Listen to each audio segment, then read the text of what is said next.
What's cooking, guys? Feraligatr here, and today we are doing a battle report. So I actually managed to join an Umbreon League event on Limitless. I did not stream because that was just a spur of the moment thing, and I actually would have placed top 8 with that event had I not dropped. But yeah, uh, this is round 2 of that event. My round 1 was against a Slowking. I actually lost that, decided not to use the footage.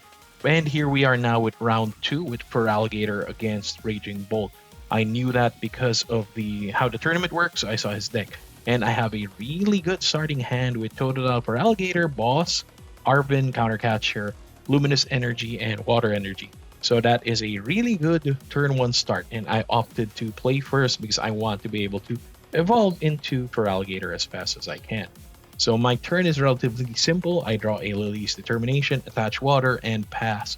My opponent takes a little bit of time to think, but once he does, he starts off by putting a Fanrotom on the bench. And then he starts off with a transformative start on the active Ditto, fetching himself a Teal Mask Ogre Pawn, which was a surprising pick in my opinion. I thought he would actually go for a early Raging Bolt.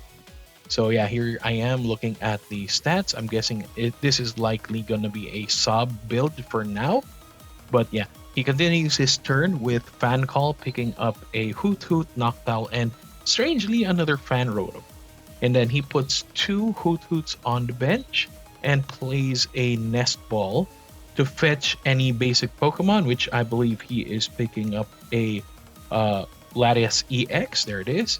And I was expecting a sub here to prevent me from retreating, but my opponent strangely passes turn. Turn begins, and I draw a Monkey Dory off the top of my deck, which is good. So I put it on my bench and play an Arvin. So here I know what I have to look for. I go straight for the Precious Trolley and Luxurious Escape, sorry. And this build does not have the TM Evo, and after this match, I actually figured out that I may need to put that back in. So yeah, going back, I play Precious Trolley, fetch another Monkey Dory, Relcat, Reller, and Totodile. So the Reller is there because I know that he's going to attack with Torrential Pump, and I'm hoping to get ahead of him with that and prevent him from being able to attack my bench. So I attack with Big Bite, and then I lock him from retreat and end my turn. And my opponent starts off with a Jamming Tower, which is honestly pretty devastating. I put the Luckscape on the Totodile to try and increase the odds of survival, but that's not going to work with Jamming Tower. And then he evolves one of the Hoot Hoots into a Noctowl and picks 2 Crispins, which is a surprising choice, honestly. But then I see where he's going when he plays one. He manages to put 2 energy onto the Ogre Pawn at this point, 1 from Crispin and 1 for the attach per turn, and he ends his turn by attacking with Torrential Pump, targeting my Totodile and my Monkey Dory, which sadly makes me give 3 prizes to him, which is pretty devastating at this early in the game. So I have no choice but to promote my other Totodile as a backup, but I still have some outs, especially with Countercatcher, Lily, and Boss here. So my turn begins and I draw a Budu, and I'm mulling about using Boss or Lily. At this point, I figure out Countercatcher is the best play, taking Noctowl, so if ever he would have to burn an energy to retreat that because it does not gain the benefit from Latias. So I now play Lilies and I draw one of the best possible draws that I could. I get a Croconaw and evolve him, another Luckscape to increase survivability, and put on a basic water energy. I know the Luckscape won't work yet, that's why I'm thinning out my deck by playing out all of my Pokegears and hopefully manage to pull out my own Stadium to knock off the Jamming Tower. And luckily enough, I managed to make all of my Pokegears grab something useful.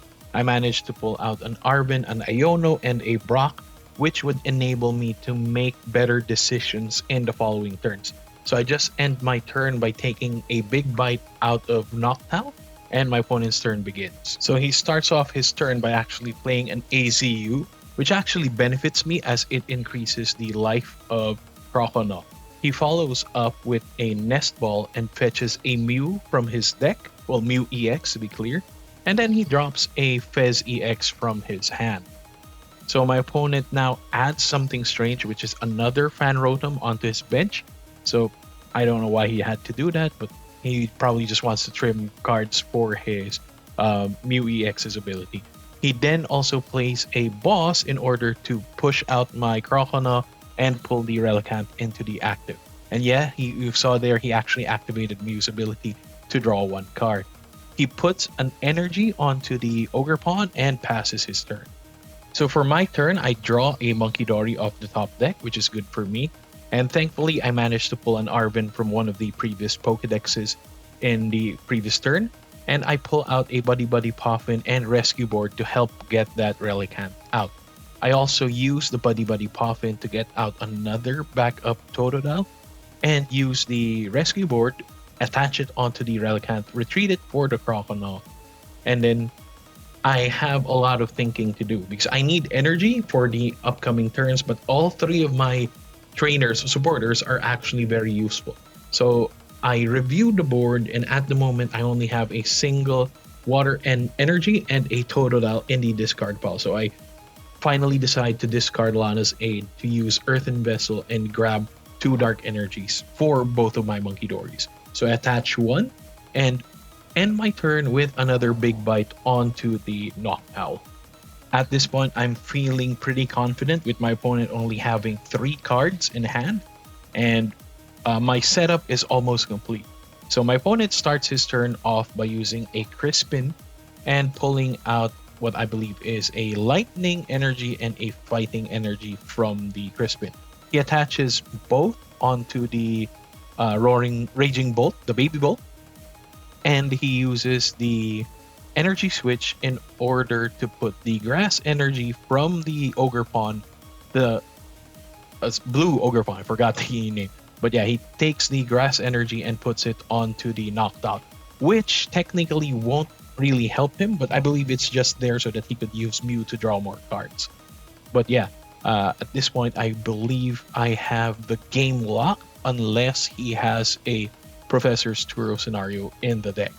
My opponent passes his turn, and we go back to mine. I draw an Artisan, and my turn is relatively simple. I believe I just attach my Dark Energy onto the second Monkey Dory, and I go for Brock Scouting. So I'm just mulling about if I want to go for Feraligatr or Croconaw. At this point, I believe I have to use the bench Feraligatr, or rather bench Totodile, in order to start off my combo because I don't want the active Croconaw to become a Feraligatr and knock out my opponent's active Pokemon. So yeah, with that, I evolve the backup Totodile into a Croconaw and Big Bite and pass turn. My opponent starts off his turn with an Earthen Vessel, discarding a card. I believe that was a Slitherwing, and then grabs 2 energy from his deck. He pulls out a Water and Grass Energy, and he puts one of those onto the Baby Bolt. He then continues with an Ultra Ball, discarding the remaining cards in his hand to pull out another Noctowl. This is what I believe is a stroke of genius on my opponent's part, as I know there's potentially that he can get a Turo scenario and something else from Noctowl. But there you go. You see him evolve it and pick out 2 of his best trainers from his deck, which he chooses a Prime Catcher and Crispin. I believe the Crispin was a strange choice, but the Prime Catcher is his best way out of the Bite Lock. So here you see him use the Prime Catcher, sub out my Luxcape Croconaw for the backup Croconaw. He then continues with a Crispin, getting 2 energy from his deck, 1 Grass and 1 Fighting, and I believe he attaches the Fighting onto the Baby Bolt. He then uses Restart from Mew EX to refill his hand, and finally he ends his turn with a what's the name of that? Thunderburst Storm, targeting my Relicanth, knocking it out.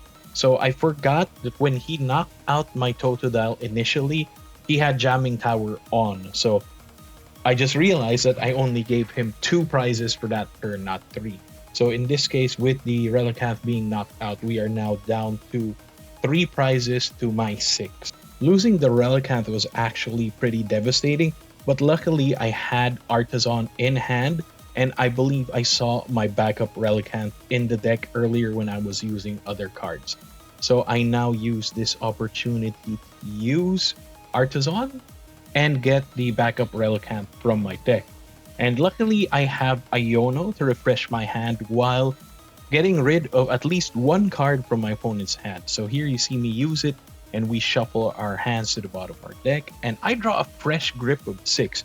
And here you see a Feraligatr, a Rabsca, Lily's Determination, another Artisan, and a basic water, which is good because I can put energy onto the active Croconaw.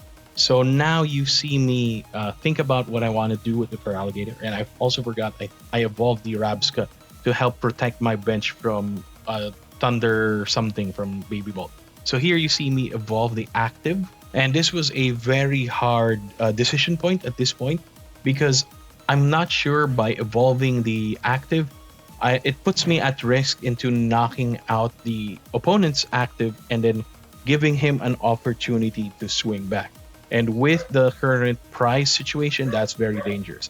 But let's continue here. I use Feraligatr's ability to put 50 damage onto himself, and I use both Monkey Dory's Adrena Brain and throw the damage onto the what they call that? Fez. So I put 50 damage onto the Fez, and then I use Reverse Thrust in order to put the Feraligatr back on the bench. So hopefully the Croconaw would be able to tank any potential attacker. But then for my prize, I actually managed to pull out a Brock, which is now good because I can evolve that active Croconaw into another Feraligatr. My opponent here uses Mew promotes Mew after the Raging Bolt knocks out, and uses Fez in order to draw 3 more cards.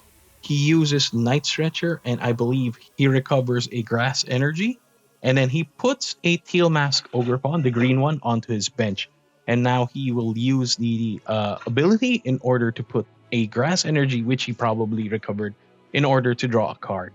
He now swaps out the Mew for the Fan Rotom and passes turn. So I think I have the game locked at this point. I don't see any Raging Bolts which could counterattack me. So my turn is relatively simple. I draw a Budu, use the Brock as I planned earlier, and pull out the Feraligatr, my last Feraligatr.